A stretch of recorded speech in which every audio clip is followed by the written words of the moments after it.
I didn't say a word when they handed me that eviction notice.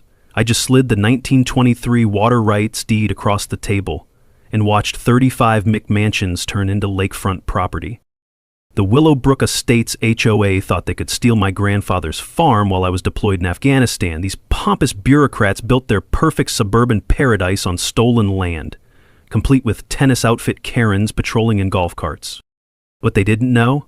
I'm an Army Corps engineer. That little earth dam on my property had been waiting 45 years for someone stupid enough to build downstream. The audacity was truly something to behold, until the spillway gates opened and their luxury development got its first taste of natural flooding. Oh, this was going to be satisfying. Where are you watching from? Drop a comment below, because you're about to witness the most beautiful HOA takedown involving federal water law and gravity. Let me introduce you to Jake Morrison. That's me. 34 years old, Army Corps of Engineers, and the third-generation owner of 47 acres of prime Texas land just outside Austin. My grandfather, who we all called Pops, bought this property back in 1955 when Austin was still a sleepy college town and barbecue joints outnumbered tech companies by about 1,000 to 1. Pops was the kind of man who believed in taking care of the land and the people on it. In 1978, he built a small earth dam on our property. Nothing fancy, just good engineering designed to collect rainwater for the cattle and help out our downstream neighbors during dry spells. The Army Corps of Engineers even helped him with the design. Pops always said that someday the back 40 acres would be worth something special, but for now it was just beautiful rolling hills where we ran cattle and I learned to hunt. Then came my 2 tours in Afghanistan, where I specialized in water management and infrastructure. Turns out, building wells and managing water flow in a war zone teaches you a thing or two about how precious clean water really is, and how quickly people will fight over it. While I was on my second deployment, Pops passed away. The property went into a trust managed by my well-meaning but overwhelmed sister Sarah, who lives in California and knows about as much about Texas land law as I know about surfing. She hired a local property management company called Lone Star Land Services to handle the taxes and upkeep. The property taxes got paid automatically, but here's the thing, Sarah never actually looked at the tax assessment. Big mistake. Enter our villain, Margaret Maggie Thornwell, 52 years old, president of Willowbrook Estates HOA, and the kind of woman who drives a white BMW X7 and treats tennis outfits like business attire. Maggie's got that particular brand of passive-aggressive sweetness that Southern women perfect around age 45. You know, the kind where they'll smile while they're stabbing you in the back and somehow make it sound like they're doing you a favor. Maggie's married to City Councilman Rick Thornwell, which should tell you everything you need to know about how she gets things done. She's got a reputation for neighborhood beautification initiatives, which is fancy talk for forcing out anyone who doesn't fit her vision of suburban perfection.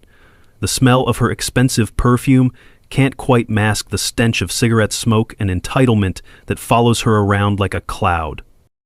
I came home from deployment in August 2023, ready to finally spend some real time on Pop's land. Drove down that familiar gravel road, past the old oak tree where I'd carved my initials as a kid, expecting to see the same rolling pastures and that little earth dam sparkling in the Texas sun. Instead, I found construction crews, concrete trucks, and survey stakes scattered across my back 40 like some kind of suburban invasion. The crunch of gravel under my boots felt different somehow, angrier. I could taste the dust and my own rising fury as I marched up to the construction foreman. "Sorry, buddy," he said, not looking sorry at all. "We got permits and everything. This is Willowbrook Estates property now." I called the police. Officer Martinez showed up and explained, with obvious discomfort, that the HOA had filed an adverse possession claim while I was overseas. Apparently, when nobody's actively using land for a certain period, and if you can prove you've been improving it, you can sometimes claim ownership. It's an old law designed to prevent land from sitting empty forever, but it's become a favorite tool of developers and HOAs looking to expand their empire. That's when Maggie appeared, riding up in her little golf cart like some kind of suburban warlord. Her voice had that syrupy sweetness that immediately made me want to check my wallet. "Your family abandoned this land, honey," she said, smiling like she was doing me a favor. "We're just putting it to good use for the community." But here's what really got my blood boiling. I discovered that her construction crews had diverted the small creek that feeds Pop's dam. The water level was dropping every single day, and with it, 45 years of careful water management that had helped our neighbors through droughts, floods, and everything in between. As I stood there watching the water level drop, Maggie's parting shot echoed in my ears.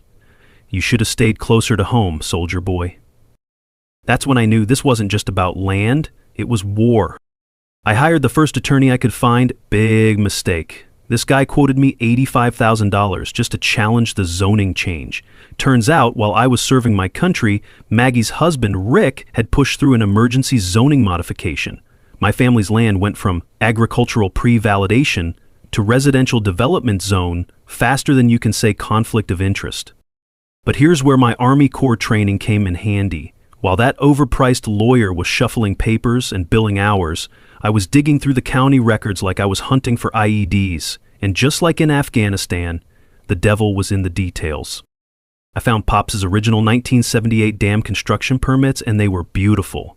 See, Pops didn't just build that dam himself. He worked directly with the Army Corps of Engineers for flood control and watershed management. That meant federal jurisdiction, and here's your first knowledge nugget.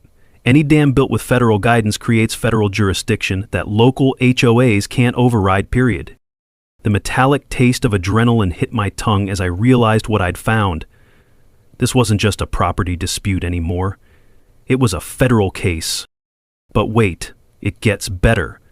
While I was photocopying permits at the courthouse, I stumbled across a 1923 water rights deed buried in the old records. My great-grandfather had purchased senior water rights to the entire Willow Creek watershed. These rights were older than the city, older than the county's municipal water system, older than every single one of those McMansions sitting on my land. They weren't just stealing my property, they were stealing my water. Meanwhile, Maggie was busy playing the victim. She organized an emergency HOA meeting about the dangerous dam structure, complete with a local news crew she'd obviously tipped off in advance. I watched her on the evening news, standing in front of her perfectly manicured lawn, talking about children's safety and neighborhood security. "We're just concerned about our children's safety," she said, dabbing at her eyes with a tissue. "That dam looks ready to burst, and we have families living right downstream." The funny thing about local news is they love a good story, but they're not always great with follow-up research. If they'd bothered to check, they would have found that my dam had passed its most recent safety inspection with flying colors. But Maggie wasn't done. She posted on the Nextdoor app, that digital neighborhood watch where HOA presidents go to flex their petty authority. Her post warned about aggressive property disputes and unstable individuals in the area. She never mentioned my name, but she didn't have to. In a community that small, everyone knew exactly who she was talking about. The smell of diesel exhaust mixed with cedar pollen hung heavy in the August air as I stood on my front porch each evening, watching their construction crews work double shifts. They were racing to finish those houses before I could get any kind of legal injunction. Every night, I counted new foundation pours. Every night, the water level in Pop's dam dropped another inch. That's when I called my old Army buddy, Tony Riggs, who now works for the EPA Enforcement Division. 20 minutes on the phone with Tony taught me more about environmental law than 3 hours with that expensive attorney. "Jake," Tony said, "if they're diverting a natural waterway without federal permits, that's a Clean Water Act violation. And if your dam has federal jurisdiction," he didn't need to finish the sentence. I started documenting everything. Trail cameras around the property perimeter, time-stamped photos of every water diversion, flow measurements at 3 different points along the creek.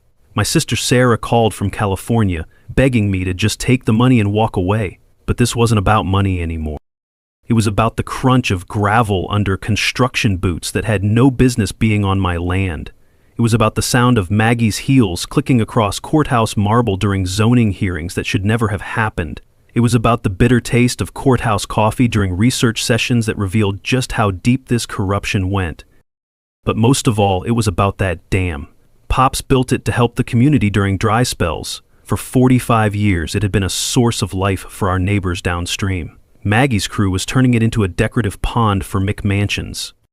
Here's the thing about water rights in Texas. They're older than oil rights, older than mineral rights, and a hell of a lot harder to steal. But you have to know how to fight for them. As I stood there watching another concrete truck rumble past my kitchen window, I realized something important. This wasn't going to be won in a courtroom with expensive lawyers and legal briefs. This was going to be won with engineering. Maggie decided to turn up the heat. She organized what she called a neighborhood safety patrol. 3 HOA board members in matching polo shirts who parked at my property entrance like some kind of suburban checkpoint. They photographed every visitor, wrote down license plates, and filed reports with the sheriff about suspicious activity. The harassment campaign was textbook intimidation. Loud music complaints when I ran my radio during farm work, unsightly structures, citations for my perfectly functional farmhouse that had been standing since 1962, environmental hazards, reports about my septic system that had passed inspection just 6 months earlier.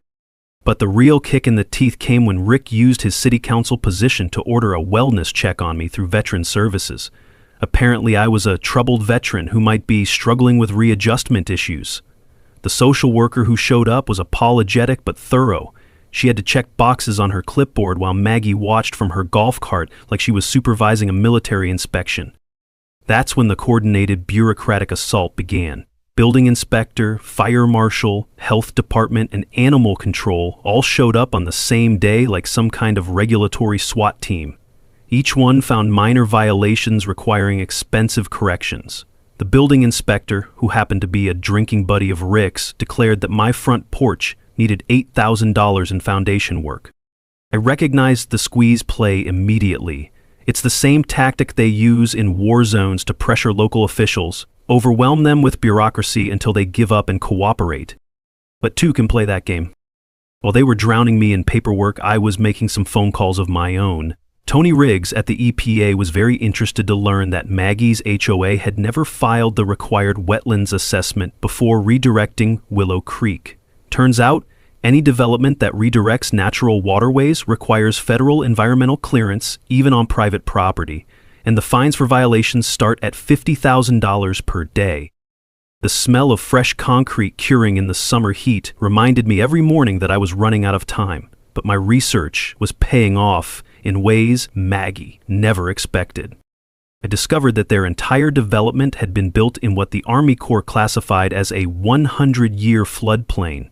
Insurance companies had initially refused coverage until the HOA provided a flood mitigation plan. Their solution? Permanently divert Willow Creek away from the new homes and let it flood my property instead. Here's your second knowledge nugget. Insurance fraud in development projects often carries criminal penalties, not just civil ones. When developers lie about flood risks to get coverage, that's federal mail fraud. The deeper I dug, the more I realized this wasn't Maggie's first rodeo. Her previous HOA in Houston had paid a $2.3 million EPA fine for an identical creek diversion scheme. She'd left town just ahead of the federal prosecutors and set up shop here in Austin, looking for new victims. Meanwhile, Maggie was spreading rumors about my mental health and violent tendencies. She hired a private investigator to dig up dirt on my military service and organized a petition demanding the city condemn my property as a public nuisance. "We have children playing in these neighborhoods," she told the local paper. "We can't have unstable individuals threatening our safety." But while she was busy playing the victim, I was building alliances. I connected with other HOA victims through online forums and discovered a pattern. Maggie's HOA had absorbed 6 smaller properties through similar tactics over the past 3 years. Each time, the story was the same. Pressure, harassment, bureaucratic warfare, and mysterious zoning changes that always seemed to benefit Rick's construction company. I partnered with my elderly neighbor, Mrs. Chen, whose family garden had withered since the creek diversion. I met Miguel Santos, whose family farm had been rezoned out of existence by Rick Thornwell 2 years earlier. These weren't isolated incidents, they were part of a systematic land grab that had been going on for years. The vibration of heavy machinery through my farmhouse floorboards became a daily reminder of what I was fighting for. Every morning, I watched concrete trucks rumble past my kitchen window. Every evening, I documented the water theft that was slowly killing Pop's Dam. But I was also preparing. I installed water flow meters at the dam outlet and creek diversion points. I calculated the exact volume of water being stolen, 1,200 gallons per day, worth $47,000 annually in agricultural water rights. The gritty texture of sand between my fingers as I tested creek bed sediment told the story better than any lawyer could. This wasn't just theft. It was environmental destruction on a massive scale. And then I got the certified letter. The city was planning to seize my property through eminent domain for public safety. The hearing was scheduled in just 2 weeks. Maggie's quote in the paper made her strategy crystal clear. Sometimes you have to protect the community from itself. But as I stood at my bedroom window that night, watching storm clouds gather on the horizon, I realized something important. Those weren't just rain clouds building up. They were opportunity. Maggie went nuclear.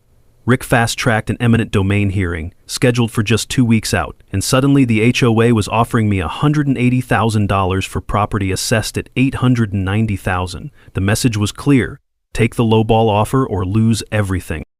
The local newspaper ran a hit piece that made me sound like some kind of domestic terrorist. "Troubled Veteran Blocks Community Progress" was the headline, complete with a photo that somehow made my farmhouse look like a crack den and me look like I hadn't slept in weeks. But Maggie's masterstroke was the photo op. She staged it perfectly. 20 concerned mothers holding children near my property line, with a professional photographer capturing their worried faces, while my farmhouse loomed menacingly in the background. The Facebook post went viral with the hashtag #ProtectOurKids. "Our children deserve safe neighborhoods," she told the Channel 7 news crew, "not whatever issues he brought back from war." You know what? She was right about one thing. I did bring something back from war. I brought back the ability to recognize when someone's trying to steamroll you with propaganda and the engineering skills to do something about it. Tony Riggs called with information that changed everything. The EPA had already opened a federal investigation into Willow Creek diversions based on my initial complaint. But here's the kicker. Maggie's previous HOA in Houston faced that $2.3 million fine for the exact same scheme. Federal environmental crimes follow individuals even when they move to new jurisdictions. While Maggie was playing the victim on social media, I was discovering that her entire financial house of cards was built on fraud. The HOA's construction loans were tied to inflated property values, and the banks had required guaranteed water access for loan approval. If those water rights reverted back to me, their rightful owner, the entire development would become financially underwater. The taste of bitter irony wasn't lost on me. They'd stolen my water to make their land valuable, and now their own greed was going to drown them. Maggie's panic was starting to show. She offered me $400,000 cash, no questions asked, 48-hour deadline. When I refused, she flew to California to approach my sister Sarah with some sob story about her brother's mental health issues. That backfired spectacularly. Sarah might not know Texas land law, but she knows her brother. She called me laughing. Jake, some crazy woman in tennis clothes, just offered to help with my troubled veteran brother. I told her if she contacts our family again, I'm calling the FBI. But while Maggie was busy making enemies, I was making allies. I partnered with environmental lawyer Amanda Cross, who specialized in pro bono water rights cases. Together, we formed a coalition with downstream farmers who'd been affected by the creek diversion. Miguel Santos brought historical documentation showing his family had used creek water for farming since 1887. Mrs. Chen provided photographs of her grandfather's garden from the 1940s, fed by the same creek that was now feeding Maggie's decorative water features.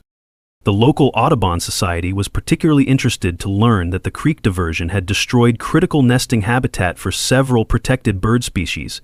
Turns out, killing protected wildlife while committing water theft tends to get federal attention real fast. During my nighttime reconnaissance, old habits from the Army, I discovered something beautiful. Pops's Dam wasn't just a simple earthwork structure. The original 1978 design included an emergency spillway system with hydraulic gates that hadn't been opened since 1982. The hollow echo of water flowing through those underground spillway channels during my midnight tests told me everything I needed to know. The mechanism was still functional, and it was designed for exactly this situation: controlled flooding to restore natural water flow patterns. I calculated the water volume needed to restore Willow Creek to its original path: 2.8 million gallons. The dam was currently holding 3.1 million gallons thanks to recent rainfall. The math was perfect, but the timing had to be precise. Using my drone for aerial reconnaissance, I mapped the exact locations of those new home foundations relative to the original creek bed. 5 houses were built directly in the historical flood channel. 3 more had basements below the seasonal high water mark. Here's the beautiful part. The construction crews had installed decorative creek beds using concrete and decorative stones. They looked pretty, but they weren't designed to handle actual water flow. Meanwhile, my spillway system was engineered by the Army Corps specifically for flood management. Then Maggie made her biggest mistake. Her crew began installing permanent concrete barriers to completely block the original creek bed. This would make my spillway system useless and permanently destroy the downstream ecosystem. But it also gave me the perfect justification for what I was about to do. The Weather Service was predicting heavy September rains, perfect seasonal cover for emergency dam maintenance. As I stood at those spillway controls at sunset, reading Pop's journal entry about helping neighbors during droughts, the decision crystallized. Time to open the gates. While digging through dusty courthouse records for the 3rd time that week, I found a misfiled document that changed everything. Buried behind a stack of 1979 tax assessments was the original Agricultural Flood Management Covenant from Pop's dam construction. The language was beautiful in its simplicity. Dam operators shall maintain natural seasonal flow patterns to preserve downstream agricultural water rights in perpetuity. This wasn't just permission to manage flooding, it was a legal obligation that superseded any HOA agreements or city ordinances. But Amanda Cross's investigation uncovered something even more damaging. The HOA's insurance applications contained flat-out lies. They'd claimed no seasonal flooding risk and permanent creek diversion approved by all agencies to secure $47 million in coverage. Here's your 3rd knowledge nugget. Insurance fraud in development projects often carries criminal penalties, not just civil ones. When you lie to insurance companies about environmental risks, that's federal mail fraud with mandatory prison time. The deeper we dug, the more the whole scheme unraveled. Rick Thornwell's construction company wasn't just the contractor for the HOA development, he was the primary investor. Every house built on my stolen land put money directly in his pocket. And here's the kicker. He'd never recused himself from a single city council vote that benefited his project. Tony Riggs shared EPA findings that made my blood boil. The creek diversion had killed the entire population of Guadalupe bass, a protected species that had thrived in Willow Creek for generations. Texas Parks and Wildlife had documented the fish kill, but somehow the report got lost in Rick's office before it could trigger federal prosecution. They weren't just stealing land and water, they were destroying an entire ecosystem. But the real smoking gun came from Amanda's banking contacts. The construction loans were secured by fraudulent environmental assessments that claimed the creek diversion was a temporary construction measure. Banks were told the water would be returned to its natural flow once construction was complete. If those water rights reverted to me, the entire development would violate federal lending regulations. The banks could demand immediate full repayment of $12 million in construction loans. That's when I found Pop's handwritten journals in the farmhouse attic. His 1980 entry broke my heart. Opened spillway today, helped the Santos farm and 3 others get through dry spell. That's what neighbors do. The dam was never about our family's profit. It was about community service, helping downstream neighbors survive droughts and managing floods to protect everyone in the watershed. Reading those journals, I realized what Maggie had really stolen. It wasn't just land or water. It was 45 years of community cooperation that my grandfather had built, one neighbor at a time. My engineering analysis confirmed what I'd suspected. Maggie's creek diversion was creating an upstream flooding hazard. During heavy rains, the redirected water would back up into residential areas. The original creek bed had provided natural flood control for the entire watershed, and my spillway system was the only way to safely manage seasonal flooding. The timeline pressure was crushing. September rains were predicted to be the heaviest in 7 years. If I waited for the legal system to grind through appeals and federal investigations, natural flooding would happen anyway, potentially causing real property damage. But if I acted now, I could control the timing and intensity. A controlled spillway release would demonstrate natural flood patterns without endangering anyone, while proving that the HOA development violated federal environmental law. Standing at those spillway controls at sunset, holding Pops's journal, the moral clarity hit me like a lightning bolt. This wasn't about revenge anymore. It was about restoring the natural order that had sustained this community for generations. Maggie had systematically destroyed the local farming community. Miguel Santos lost his family's century-old farm. Mrs. Chen's ancestral garden withered without creek water.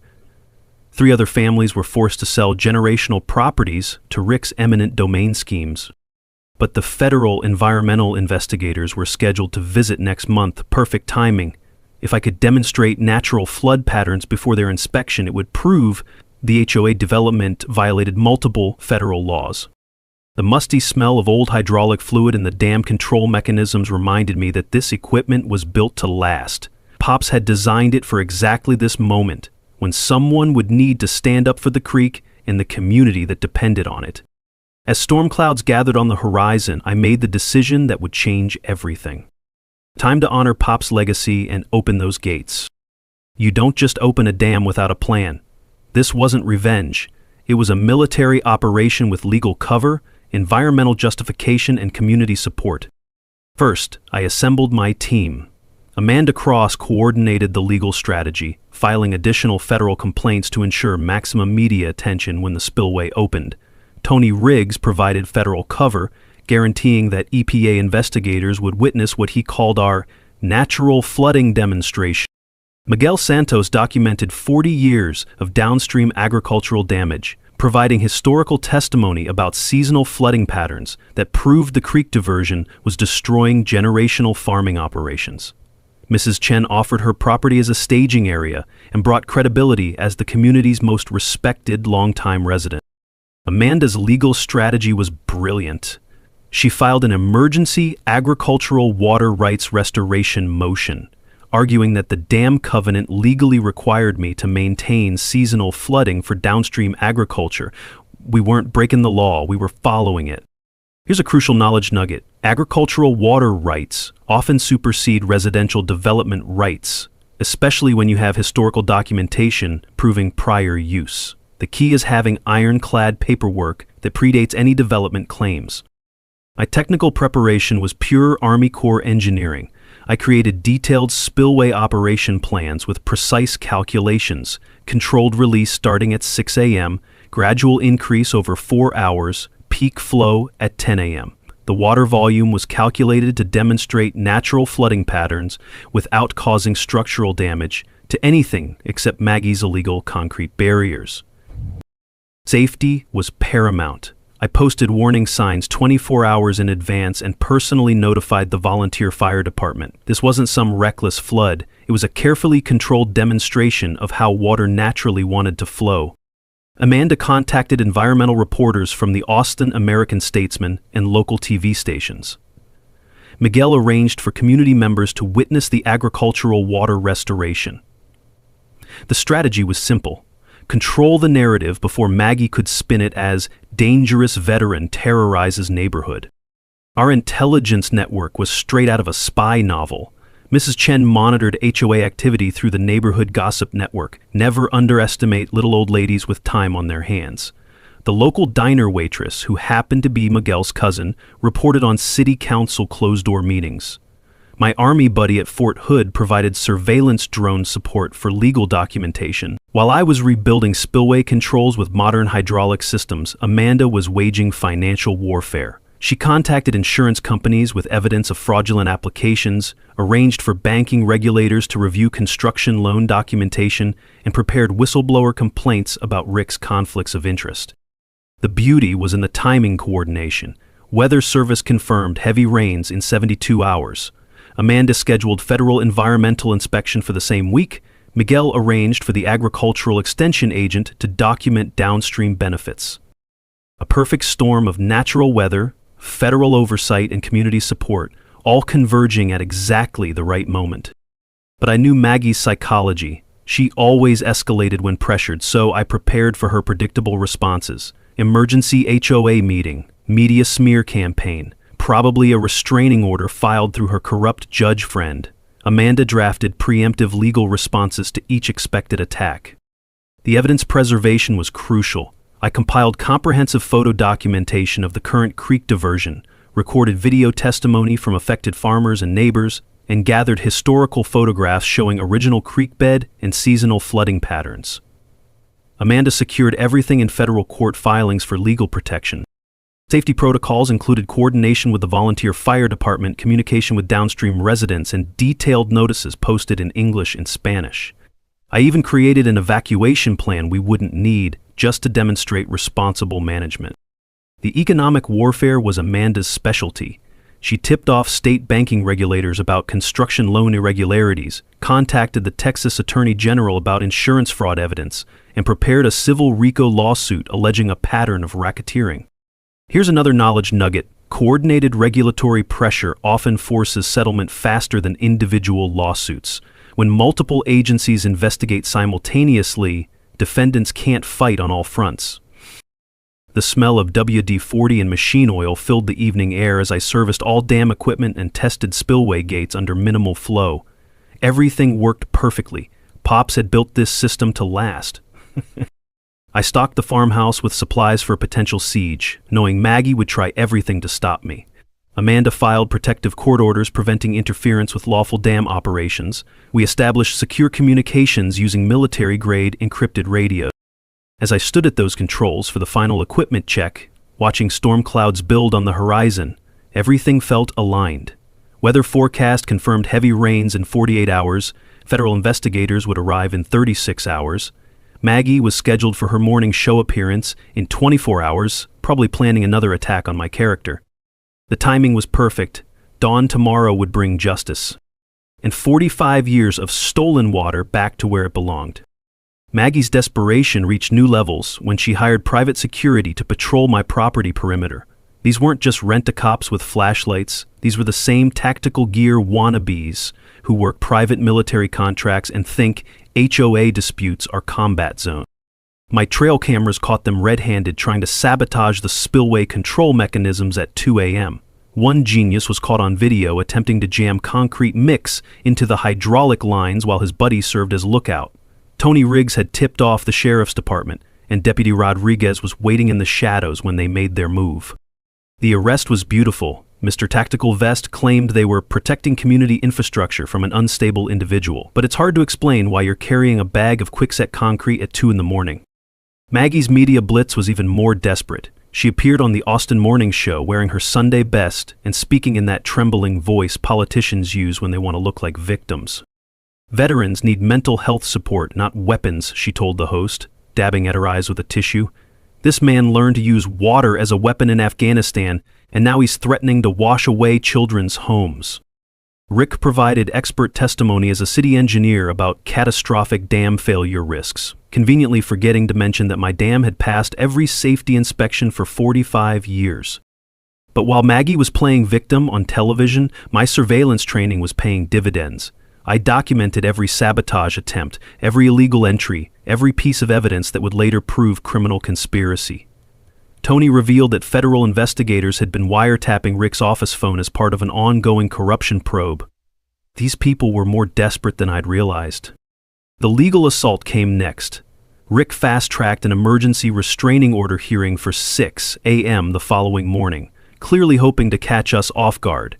Judge Henry Walsh, Rick's golf buddy who'd received $15,000 in campaign contributions from Rick's construction company, agreed to hear the emergency public safety motion. Amanda discovered the corruption connection and immediately filed for Walsh's recusal, but we knew the fix was in. If they couldn't stop the spillway opening legally, they'd stop it through a corrupt judge. Meanwhile, Maggie organized a neighborhood safety patrol to physically surround my property. 20 HOA residents showed up with folding chairs, coolers, and Protect Our Kids signs, planning to live stream the spillway opening as environmental terrorism.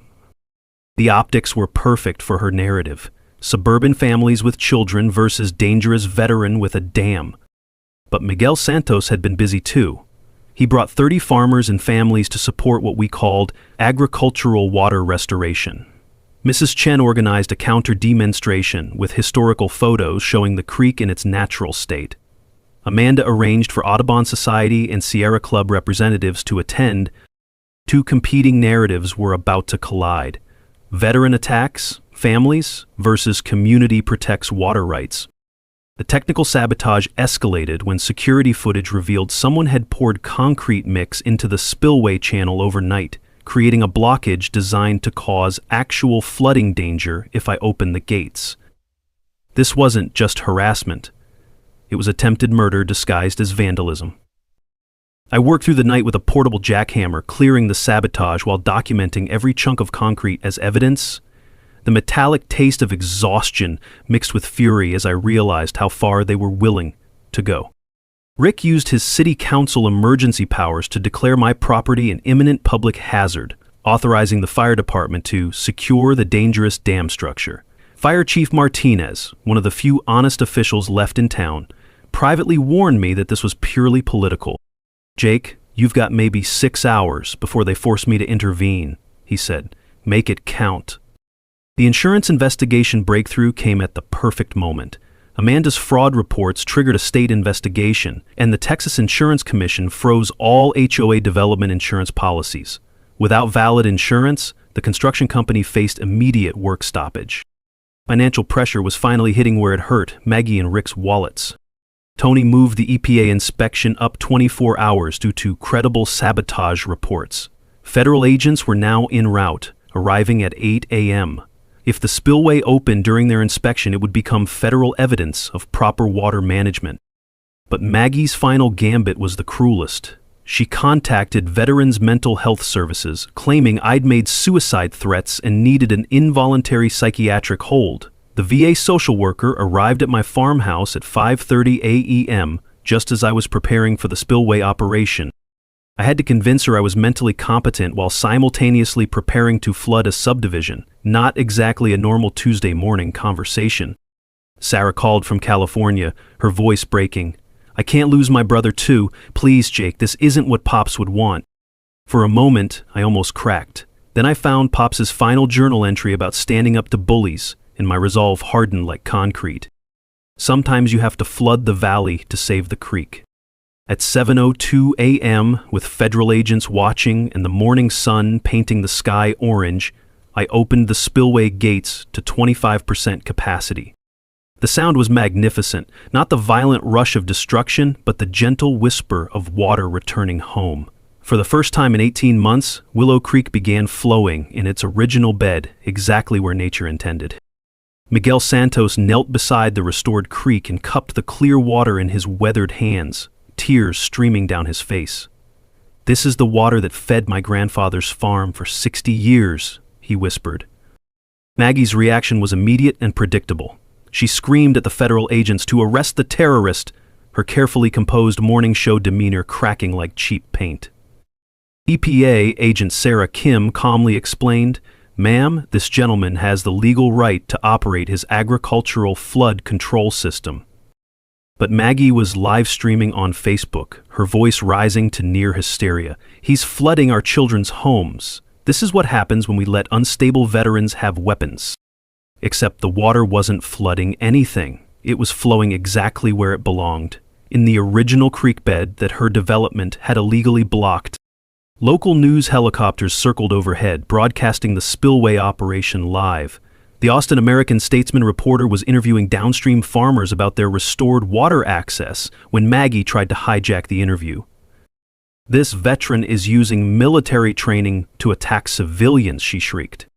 The reporter, clearly confused, asked, "Ma'am, the water is flowing in the original creek bed. How exactly is this an attack?" You could almost hear Maggie's narrative collapsing in real time. Rick was frantically calling Judge Walsh, screaming into his phone about property values and campaign contributions. "That psycho is destroying millions in property value," he yelled, apparently forgetting that Amanda was recording the conversation from the courthouse steps. Here's a legal nugget for you. Texas is a one-party consent state, which means you only need one person's permission to record a phone conversation, and that person can be yourself. The engineering validation was beautiful. EPA agent Kim measured the water flow and confirmed it matched historical seasonal patterns exactly. Tony Riggs documented everything. This is how the creek flowed naturally before the 2022 diversion. Federal agencies prioritized natural water flow over development convenience, and we were proving that principle in real time. Mrs. Chen's garden irrigation system filled for the first time in 18 months. 3 downstream farms reported restored water access to their stock ponds. The local diner owner brought coffee and homemade kolaches to everyone, saying, "My daddy farmed here. This is how it should be." Even some of Maggie's supporters began quietly leaving as they realized no homes were actually flooded. Turns out it's hard to maintain righteous indignation when the disaster you're protesting is just water flowing where water naturally flows. The insurance collapse accelerated when the construction company received a cease and desist order from state investigators. All work stopped on the HOA development pending the fraud investigation. Maggie discovered her own homeowner's insurance might be voided due to fraudulent water access claims. The financial house of cards was collapsing faster than a dam made of playing cards. But Maggie wasn't done fighting.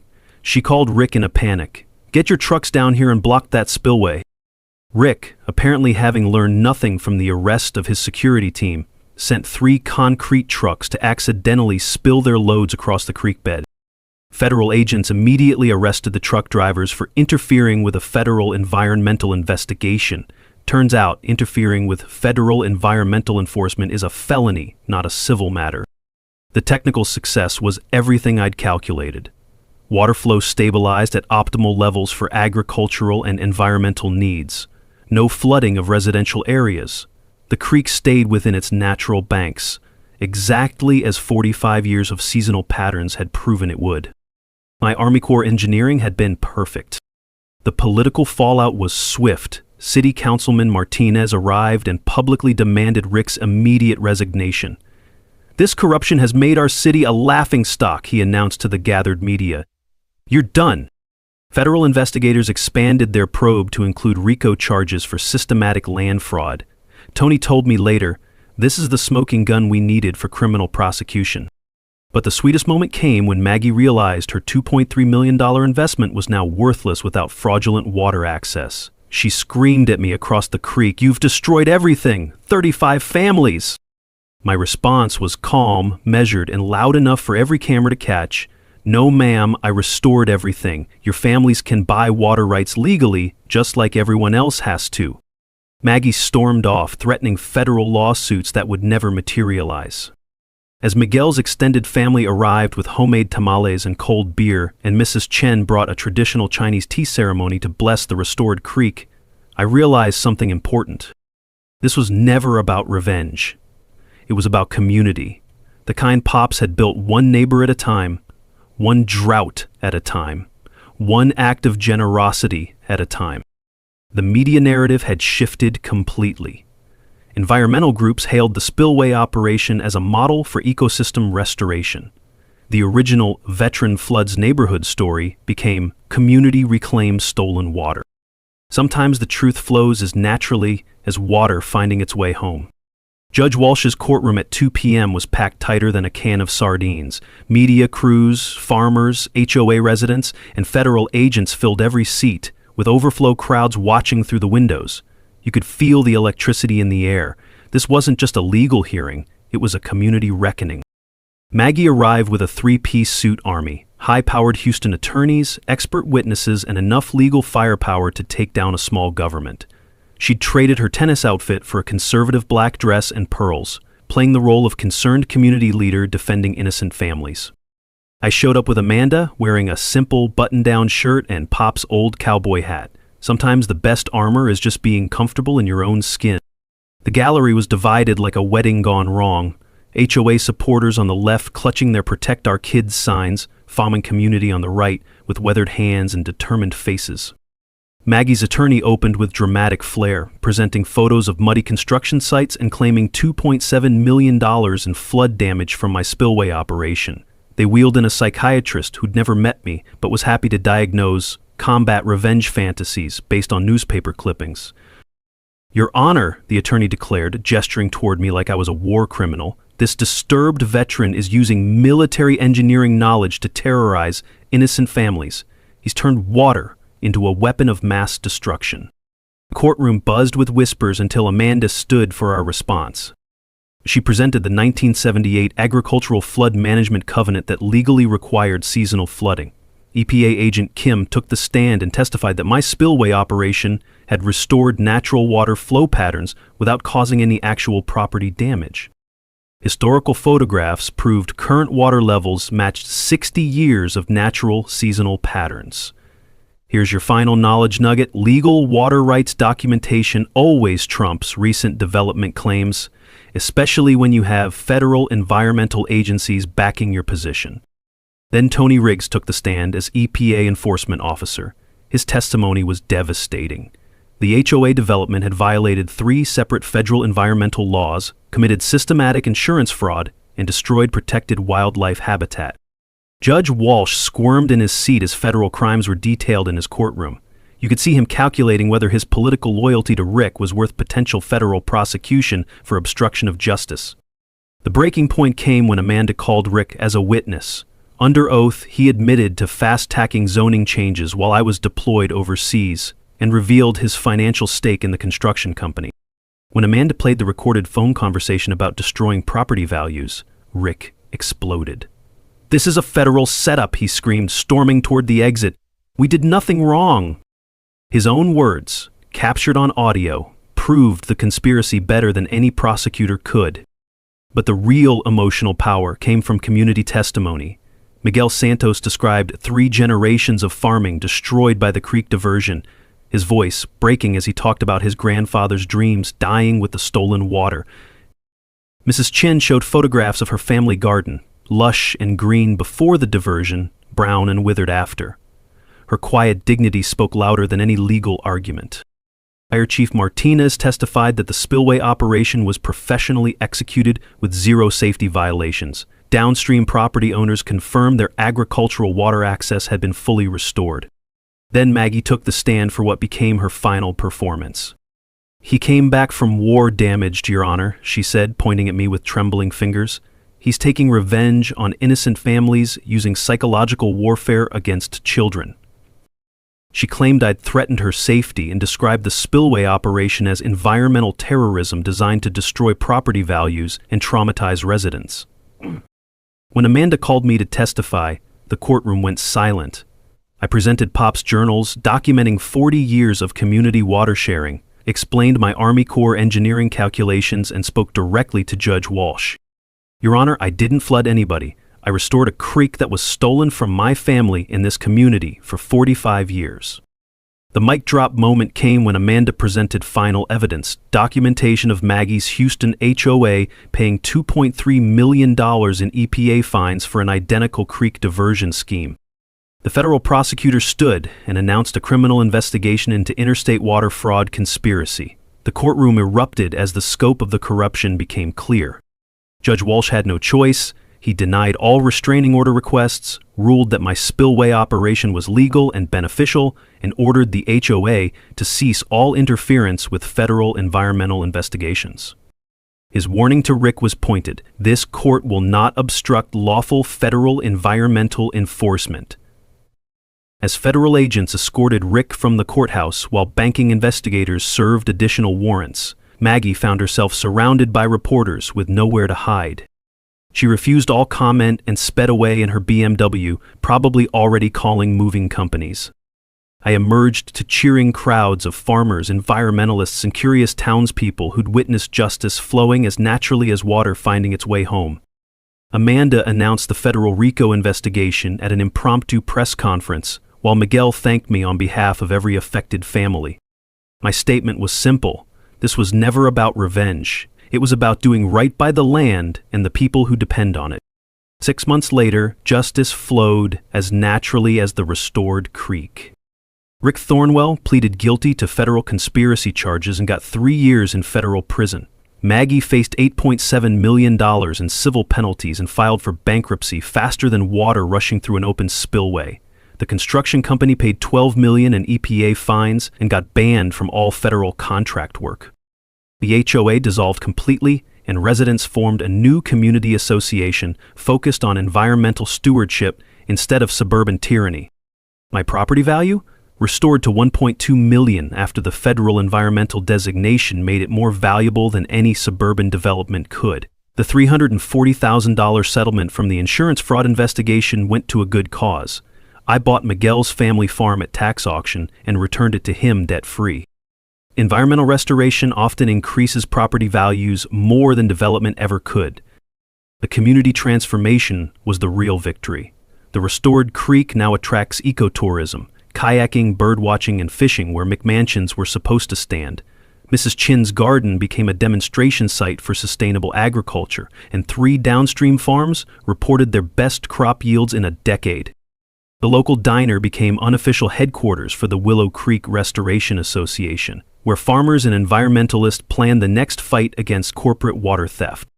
The environmental success exceeded every expectation.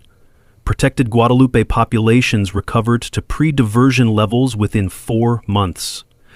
The Audubon Society documented 12 bird species returning to restored wetland habitat. Texas Parks and Wildlife designated the creek as a critical wildlife corridor, ensuring permanent protection. My spillway operation became a case study in the Army Corps of Engineers training manual. Sometimes, the best revenge is just doing your job correctly. Personally, I found peace I didn't know I was missing. I renovated Pop's farmhouse using sustainable construction techniques, and Sarah moved back from California to help manage our growing agritourism business. Amanda and I, well, let's just say fighting environmental crime together creates a pretty strong bond. The ripple effects spread across Texas like water finding new channels. Environmental groups use the Willow Creek model to challenge illegal diversions statewide. Federal agencies cite our case in new water rights enforcement guidelines. I've become an unofficial consultant for communities fighting HOA overreach, and the phone rings constantly. We established the Pops Morrison Environmental Scholarship for rural students studying water management. Miguel's daughter Maria was the first recipient, and she's now studying environmental engineering at UT Austin. She wants to protect watersheds across Texas from people like Maggie. The annual Creek Days Festival celebrates restoration and community resilience with local food, environmental education, and veteran support services. We raise money for a water rights legal defense fund that's already helped 6 other communities fight back against corporate theft. My favorite part? Kids swimming in the creek where homes were supposed to be built, splashing in water that flows free because a community stood together. Every Sunday, I visit Pop's grave and bring creek water in a mason jar, just like he used to do when he checked the flow after heavy rains. "Thanks, Pops," I tell him. "The creek's singing again, just like you said it would." The Legacy Project ensures this victory lasts forever. The Willow Creek Conservation Trust now owns development rights to the entire watershed, creating a permanent buffer zone that prevents future commercial development. No one will ever steal this water again. But here's the beautiful twist. Maggie's Houston HOA faced federal RICO prosecution based on our case. 147 families across 3 states filed similar water rights restoration lawsuits.